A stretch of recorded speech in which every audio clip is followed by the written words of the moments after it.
Microserviço. Pô, o microserviço é um componente que só tem uma função e uma só razão para mudança. Isso é muito importante. Com isso, ele tem alta coesão, ou seja, todo código serve apenas para executar uma e somente uma função, uma só responsabilidade, uma só razão para mudança. Tá? Ele também é um componente de baixo acoplamento. Isso é importantíssimo, fundamental, porque ele possui pouca dependência de detalhes de outros componentes. Você não precisa ter outros componentes para poder compilar o seu microserviço, dependência em tempo de compilação, por exemplo. Ele também tende a ser autônomo, funciona sem manutenção, sem operação, ou seja, não precisa de um operador interagir com ele. E, finalmente, independente, ou seja, pode ser alterado ou substituído de forma totalmente independente dos outros microserviços. Isso também é uma característica fundamental para garantir que o microserviço vai atender o que você está pensando que ele faz. Bom, uma coisa interessante, cada microserviço tem que ter sua própria persistência. Isso pode significar ter servidores de banco de dados separados ou tabelas específicas com acesso para cada microserviço. Uma coisa que não pode acontecer em microserviços é um microserviço tentar acessar a persistência do outro, os dados do outro, ou seja, ficar olhando embaixo da saia do outro, porque isso gera acoplamento. Embora algumas soluções que dizem ser microserviços permitem isso. Todo acesso de dados entre os microserviços tem que ser apenas através da API. Só a API deve ser o caminho de acesso de dados entre os microserviços. Bom, assim, com essas características, a gente vê que eles podem usar linguagens de programação diferentes e, inclusive, serem entregues, instalados em plataformas completamente diferentes. Por exemplo, eu posso ter microserviços escritos em Java, Python, Node, usando banco de dados completamente diferentes, Mongo, Postgre, MySQL, sem problema algum. Mas qual é o objetivo de eu usar microserviços? Tudo isso que eu estou falando aqui é muito bonito, muito bacana, mas qual é o objetivo? O que eu quero alcançar com isso? Atenção, afinar a granularidade da sua aplicação. Eu usei o termo afinar aqui porque há confusão entre aumentar e diminuir, o que é maior, o que é menor granularidade. Afinar a granularidade é gerar grãos mais finos. Ou seja, em vez de você ter serviços com muitas responsabilidades, você tem pequenos serviços com uma só responsabilidade cada um. Tá, mas e daí? Qual é o benefício disso, né? O que eu ganho com isso? Como é que eu faço isso? Bom, o benefício é reduzir prazo, risco e custo de manutenções. Simples assim. Quando você tem componentes de uma só responsabilidade e garante aquelas características todas, você garante a independência. Então você pode mexer num componente sem gerar problemas em outros componentes. Tá, vamos fingir que eu entendi isso. Calma que a gente vai chegar lá. Nós vamos chegar lá. Bom, outro benefício importante é reduzir a back pressure com escalabilidade diferenciada. Tá? Isso significa uma coisa muito importante para a gente. Back pressure é um termo da mecânica de fluidos que acontece quando há resistência no fluxo de um fluido, no nosso caso, no fluxo de dados entre entrada e saída. Algo está resistindo à passagem dos dados. Deixa eu dar um exemplozinho para você. Um exemplozinho bem simples que você vai entender. Rapidinho, tudo isso. Tá? Vamos lá. Imagina que eu tenho aqui um componente monolítico, grande pra caramba. Tem um outro aqui e tem um banco de dados. E eles se falam para realizar uma função qualquer. Tá? O que aconteceria se eu tivesse uma pressão, um aumento dramático de request dos meus clientes? que ia acontecer? Por exemplo, partindo para 150 requests por segundo. Mas eu só tenho 50 aqui e 30 ali. Como é que eu posso atender 150 por segundo se eu estou represando em 50 por segundo entre os dois componentes e 30 por segundo nos bancos de dados? Isso é back pressure. Escalar é uma solução, mas como é que eu escalo um banco de dados? Não é simples. Como é que eu escalo um monolito? Basta apenas replicar, botar outros processos. E se ele for stateful, como é que eu vou escalar? E mesmo que eu consiga escalar, não vai ser mais caro eu escalar um componente enorme, não vou precisar de mais recursos? Pois é, quando a gente tem a granularidade grossa, isso é muito difícil de acontecer. Com microserviços, a gente tem granularidade fina, então eu posso escalar de maneira diferenciada, reduzindo o custo, o risco e o back pressure. Esse exemplo aí demonstra isso. Eu posso escalar de maneira completamente diferenciada os meus componentes, de acordo com os tipos de transação que eu estou recebendo.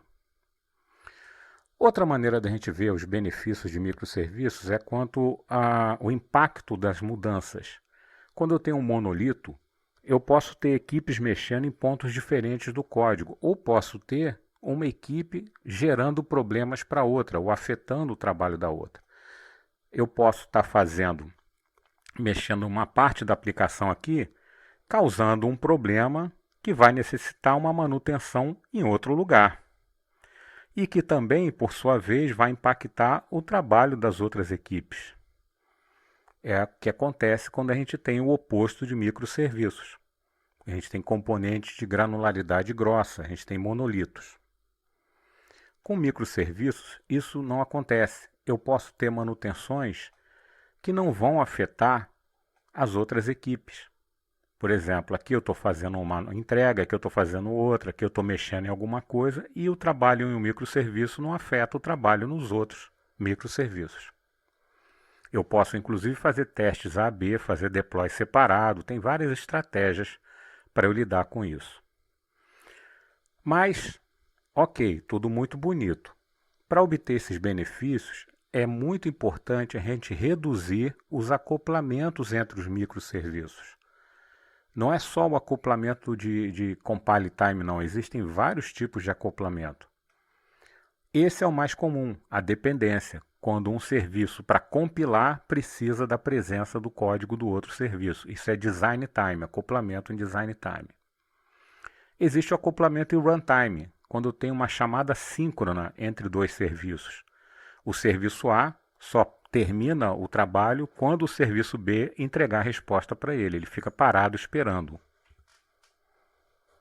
Isso é o acoplamento runtime. O acoplamento de shared data, ou dados compartilhados, é quando os dois serviços compartilham a mesma instância de servidor de banco de dados. As mesmas tabelas, não há separação entre os dados. Com isso, eles estão acoplados através do banco de dados.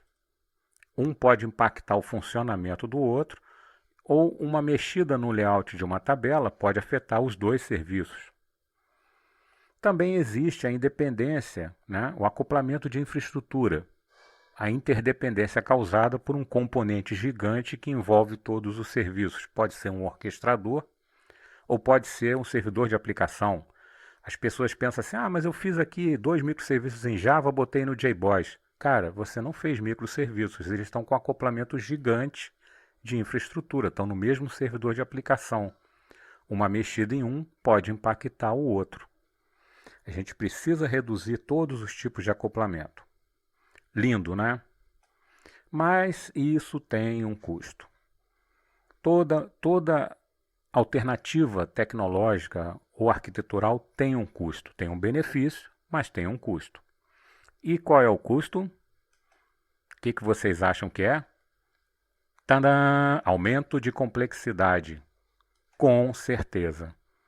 A gente estava lidando com poucos componentes de granularidade grossa. E a gente podia gerenciar isso manualmente, inclusive. Podíamos monitorar, gerenciar, operar manualmente, podíamos lidar com essa complexidade. Agora, nós temos milhares de componentes, centenas, milhares de componentes de granularidade fina, se comunicando, aumentamos os canais de comunicação. fica praticamente impossível de lidar com isso manualmente. Então, o que acontece? Bom, aí a gente vai ter que gastar um dinheirinho e incluir mais ferramentas, métodos e técnicas para poder gerenciar esses microserviços.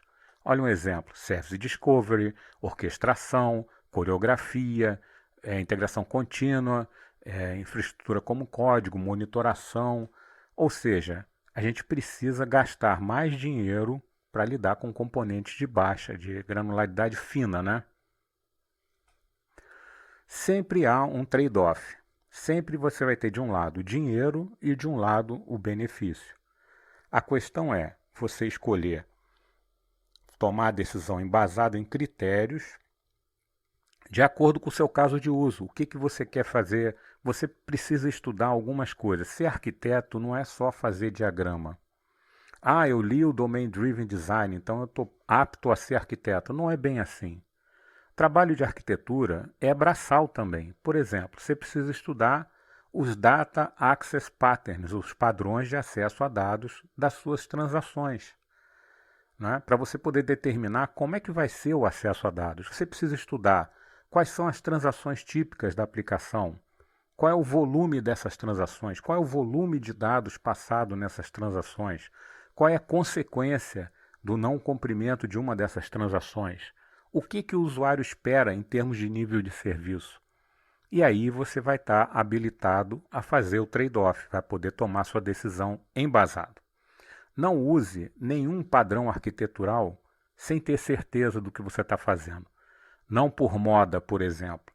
E microserviços é um padrão arquitetural que pode ser a solução dos seus problemas ou o seu pesadelo eterno. Depende de você ter feito essa análise de critérios. Gostou? Então faz o seguinte, se inscreve no canal, tem aí o botão inscrever se você está vendo no YouTube, clica no sininho. Se você não está, tem um link aí do canal, tá? E ajuda o Cleuton a continuar fazendo esses videozinhos, se inscreve nos cursos dele. Também tem muito curso gratuito no canal, tá? Então conto com você. Até logo.